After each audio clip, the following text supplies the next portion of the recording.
तो ये क्वेश्चन पढ़ो, मैग्नेटिक फोर्स टॉपिक का ये क्वेश्चन है एंड पीवाईक्यू भी है ये, जो 2025 में आया था। आपके पास जो कॉन्सेप्ट यूज हो रहा है वो है लॉर्जेंट फोर्स लॉ का। लॉर्जेंट फोर्स लॉ क्या कहता है कि F is equal to I L cross B. I L cross B, यहाँ पे देखो क्रॉस प्रोडक्ट है, that is L B sine theta, right. तो एल बी के बीच में जो एल और बी जो वेक्टर है उसके बीच में जो थीटा होगा वो थीटा यहाँ पे यूज हुआ है।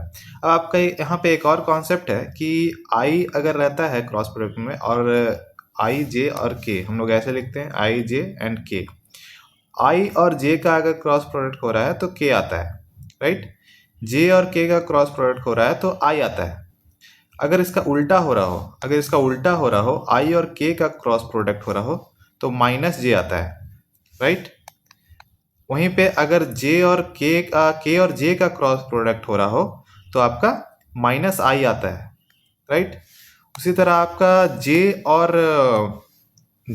और आई का क्रॉस प्रोडक्ट हो रहा हो तो माइनस के आता है, ठीक है। ये आपको कॉन्सेप्ट पता है नाउ। अब आप इसे सॉल्व कर सकते हो आसानी से। अब आपको क्या करना है, देखो यहाँ पर दिया हुआ है 1 सेंटीमीटर आपका वायर है आपका lying on x axis. X axis में लाई कर रहा है आपका ये वायर जो है, करंट कैरिंग 0.5 एम्पियर, ठीक है, अलोंग प्लस एक्स डायरेक्शन, इस डायरेक्शन में। अब magnetic field B is equal to 0.4 mega milli tesla in J cap plus 0.6 milli Tesla K cap is switched on in the region. The force acting on the segment is, तो force आपको निकालना है और ये formula से निकलेगा। अब simple सा आपको B दिया हुआ है, आपको L दिया हुआ है इन I कैप और आपको I दिया हुआ है, ठीक है। अब वही आपको पुट भी करना है, I पुट करना है, L पुट करना है और B पुट करना है, राइट। सिंपल। अब आपको सिंपल सा पुट कर देना है यहाँ पे। आई आपका क्या है 0.5 एम्पियर एसआई यूनिट में, ठीक है। अब आपका यहाँ पे क्या है 0.01 आपका एम्पियर मीटर था आपका length of the wire, right, in I cap, ठीक है। आई कैप यहाँ आपको ध्यान रखना है क्योंकि क्रॉस प्रोडक्ट होने वाला है तो आई कैप आपको डालना होगा, ठीक है, ये आई कैप, ठीक है। अब यहाँ पर आपको क्रॉस प्रोडक्ट करना है, इसका क्रॉस प्रोडक्ट करना है। तो आप कैसे क्रॉस प्रोडक्ट करोगे, पहले तो आपका मैग्नीट्यूड और मैग्नीट्यूड इंटू हो जाएगा, मैग्नीट्यूड और मैग्नीट्यूड इंटू करोगे तो आपका क्या आ जाएगा 0.004। फिर आपका जो डायरेक्शन है वो इंटू क्रॉस प्रोडक्ट होगा। जो डायरेक्शन का क्रॉस प्रोडक्ट कैसे होगा, आई क्रॉस जे। तो आई क्रॉस जे, यहाँ देखो आई क्रॉस जे क्या दे देता है के प्लस के, तो प्लस के आपका आ गया।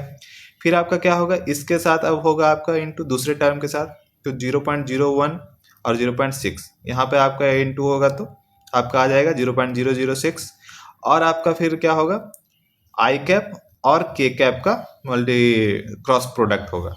तो आई कैप और के कैप का जब होगा तो देखो ये अपोजिट डायरेक्शन में है तो आपका माइनस जे देगा, ठीक है। तो मैग्नीट्यूड तो हमने इंटू करके लिख लिया यहाँ, और जो आपका आई कैप और के कैप का क्रॉस प्रोडक्ट था वो माइनस जे देगा, तो जे और इसका माइनस यहाँ पे, ठीक है, समझ में आ गया। और इंटू इसका जो मिली जो था मिली टेस्ला, तो मिली मैंने इधर लिख लिया है, ठीक है। अब देखो यहाँ पे आपको इसके साथ इसको इंटू कर लेना है, इसके साथ आपको इंटू कर लेना है, तो आपका ये आ जाएगा इधर आपका मिली टेस्ला। और फिर आपको यहाँ पर देखो जब जो यहाँ दिया हुआ है आपके मार्किंग स्कीम में आंसर जो दिया हुआ है वो आपका, और ऑप्शन में भी देखो जो आंसर दिया हुआ है माइक्रो में दिया हुआ है, राइट। तो आपको 10⁻⁻6 इधर जनरेट करना होगा, तो यहाँ से निकाल लो 10⁻⁻3, तो आपका यहाँ पर हो जाएगा 10⁻⁻3। यहाँ से निकालोगे तो यहाँ 2k आ जाएगा, यहाँ पे -3 जे कैप आ जाएगा, और आपका 10⁻³ इंटू 10⁻³ 10⁻6 हो जाएगा, that is micro and Newton.